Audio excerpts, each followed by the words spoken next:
Hello दोस्तों, आज का इंग्लिश वर्ड है 10। 10 का क्या मतलब है, आइए सीखते हैं आज की इस छोटी सी वीडियो में।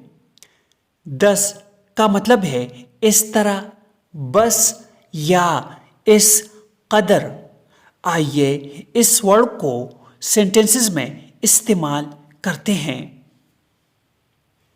They planned to reduce staff and thus to cut costs.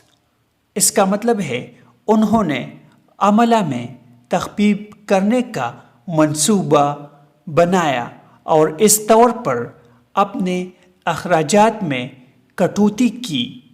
Staff means अमला, रिड्यूस मीन्स तख़फीफ, कमी, कास्ट मीन्स अखराजात।